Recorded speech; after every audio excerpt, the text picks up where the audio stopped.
Dan ini Pak, ada yang menarik kutipan pada saat arahan di Musrenbang Polri, Pak Menpan RB Azwar Anas sempat menyebutkan layaknya sebuah lidi. Berarti tentu ini tidak bisa dilaksanakan oleh instansi Polri sendiri, ini harus kerjasama dengan instansi lain. Dan strategi rencana kerja Polri untuk mendukung program nasional tadi diantaranya adalah pengentasan kemiskinan, kemudian juga investasi. Itu seperti apa Pak? Iya, Pak Menpan, Pak Azwar Anas ini beberapa kali kami rapat termasuk dengan Musrenbang itu membawa reformasi birokrasi yang tematik. Jadi temanya itu adalah reformasi birokrasi yang tematik. Tematik itu supaya lebih tepat sasaran.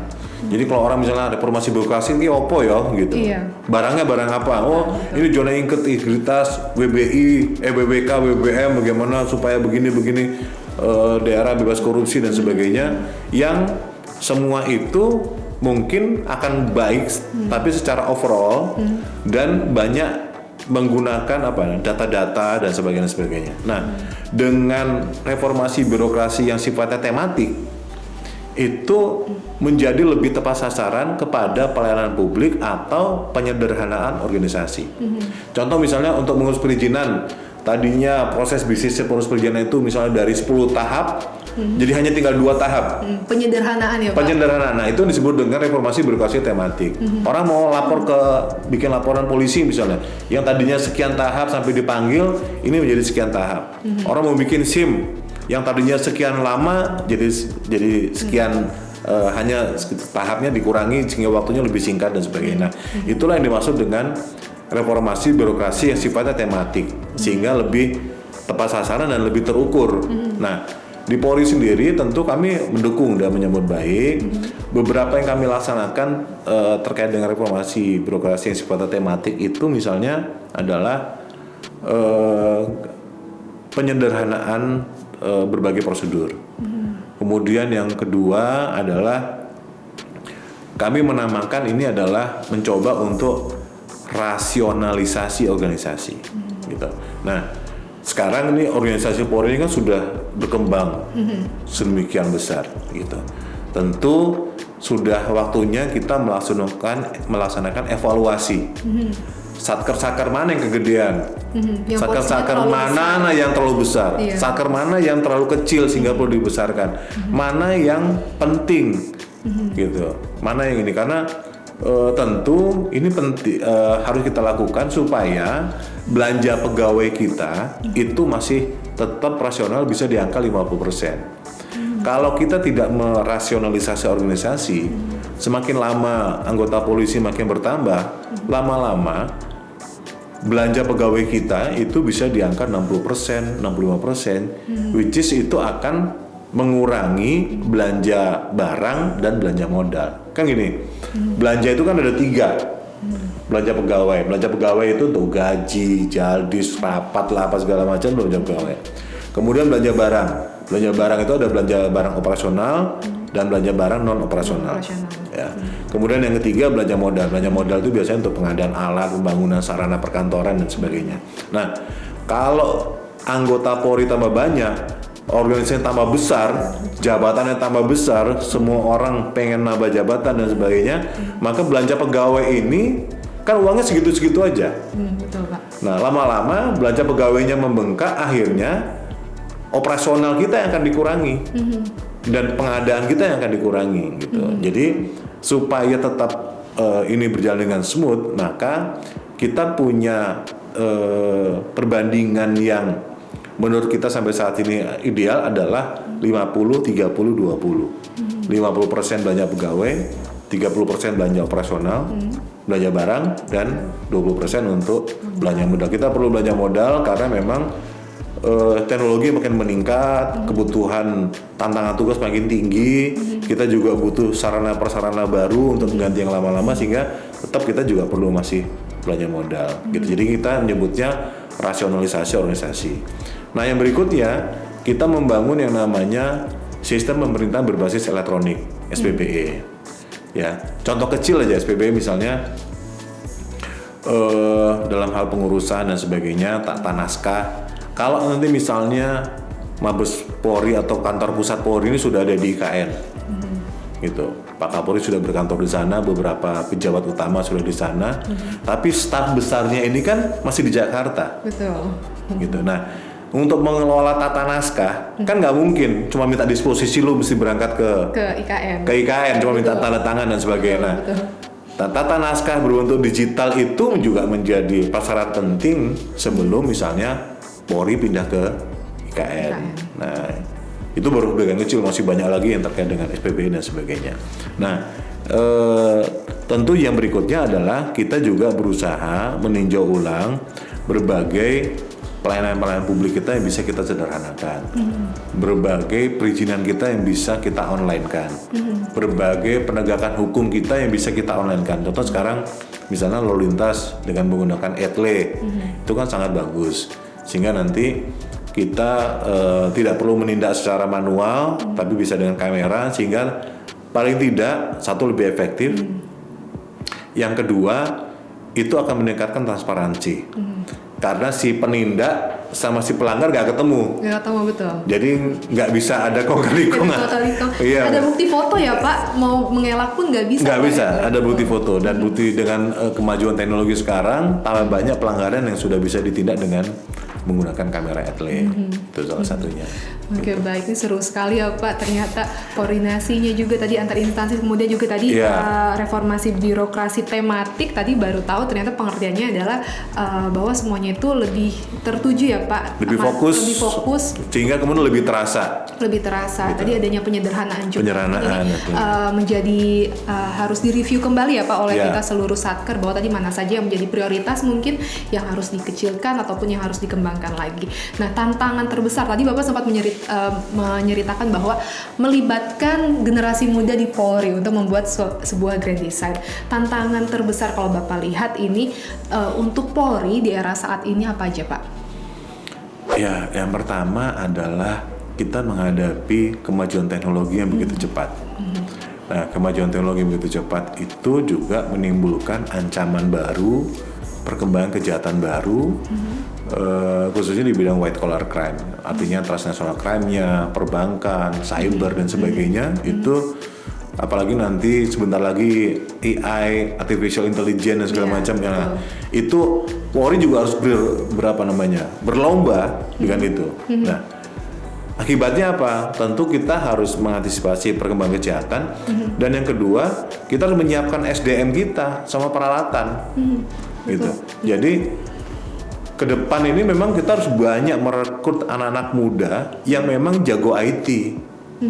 Nah, ini yang menjadi pemikiran-pemikiran yang out of the box misalnya, bahwa mungkin suatu saat penerimaan polisi itu nggak harus tingginya 160, tidak berkacamata, sehat jasmani, rohani dan sebagainya. Mungkin bisa jadi polisi itu rambutnya panjang, kacamata minus 10, tapi memang dia IT.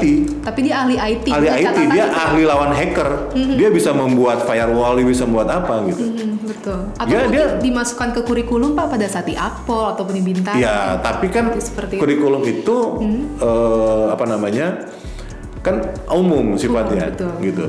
Kalau memang ada yang potensial kita rebut, mungkin nggak jadi polisi lah, paling nggak jadi PNS, jadi apa gitu yang lebih longgar. Tapi betul-betul dia bisa kita kendalikan, dan dia bisa menelusuri siapa nih hackernya dan sebagainya. Karena itu akan semakin lama, karena ransom hacker ini sudah terbukti.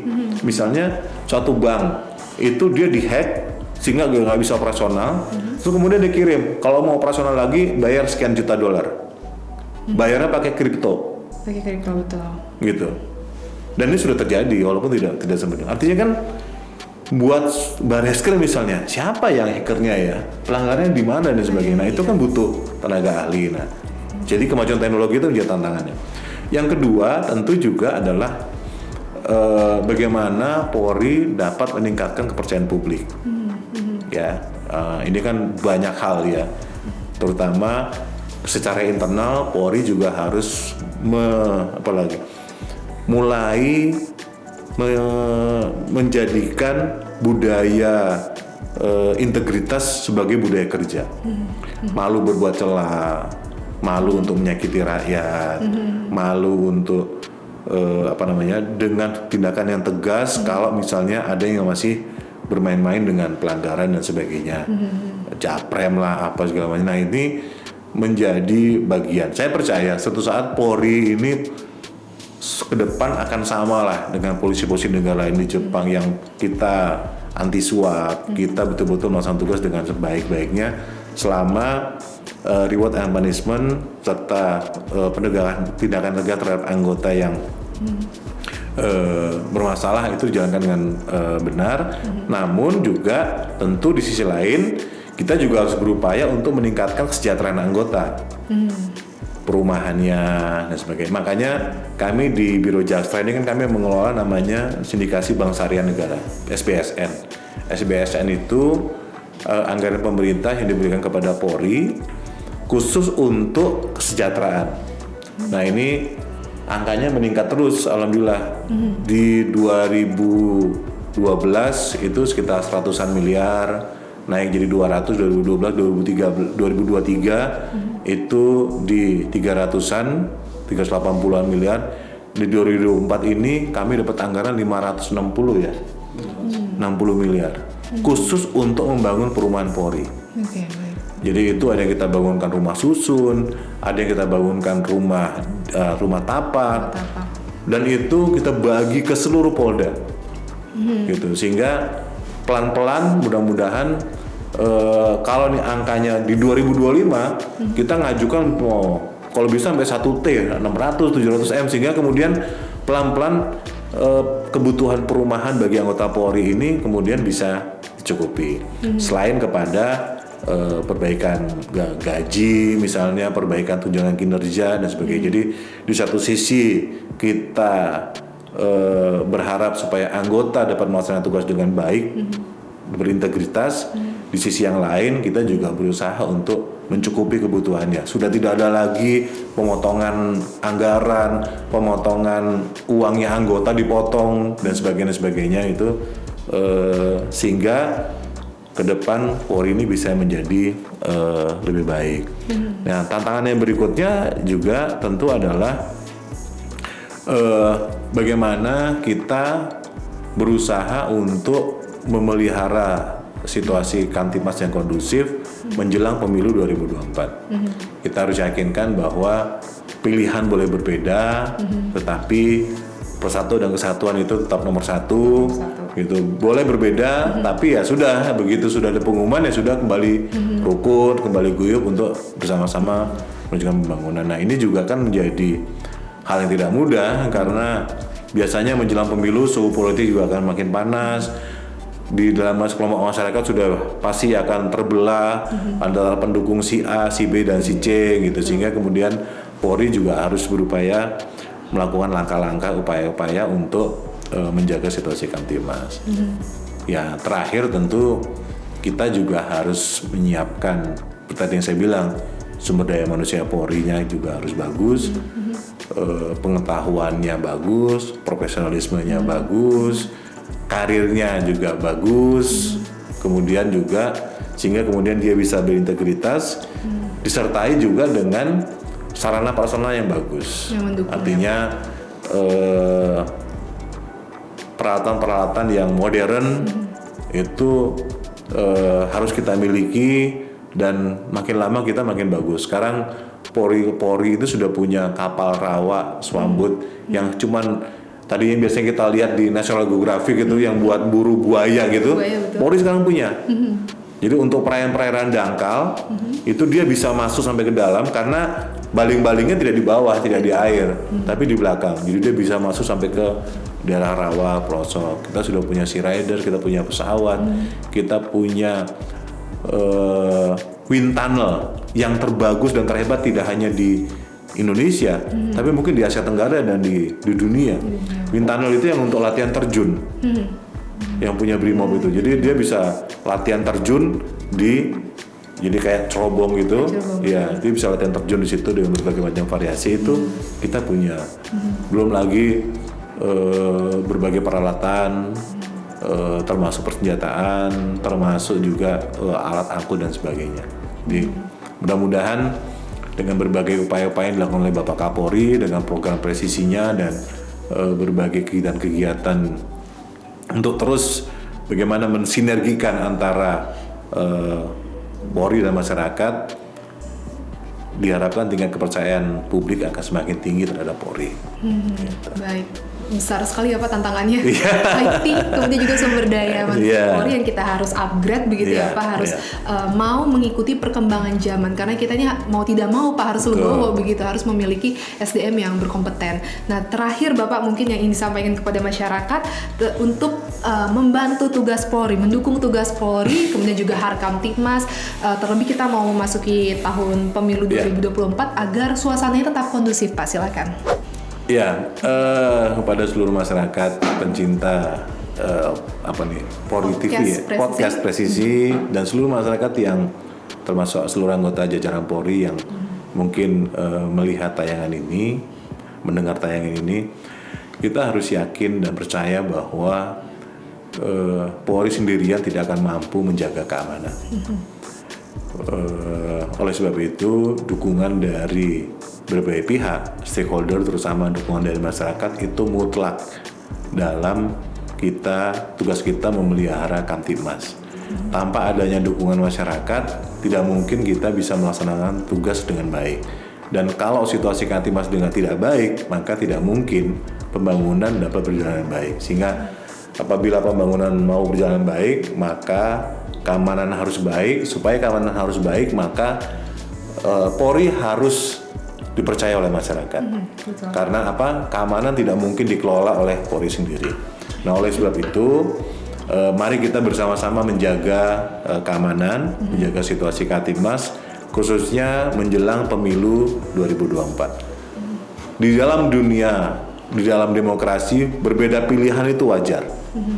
Ada yang cenderung ke milih A, B, C, wajar. Tetapi ingatlah bahwa kepentingan bangsa dan negara itu berada di kepentingan golongan. Jadi artinya kita harus legowo kalau memang pilihannya kita mungkin kalah dalam pemilu. Karena ini kan kontestasi. Pasti ada yang menang, ada yang kalah. Siap menang, siap kalah. Dan ketika kemudian sudah menjadi sebuah produk hukum yang sah, misalnya presidennya si A atau si B atau si C, yang menang partai politik A, partai politik B, partai politik C. Nah, pada saat itulah kemudian kita harus menerima sebagai sebuah keputusan bangsa dan kemudian sama-sama mendukung, kembali bersatu padu untuk kemudian melanjutkan pembangunan berikutnya, sehingga cita-cita Indonesia emas di tahun 2045, Indonesia negara yang berdaulat, maju, adil dan makmur, itu kemudian tercapai. Indonesia punya peluang untuk menjadi negara yang paling hebat.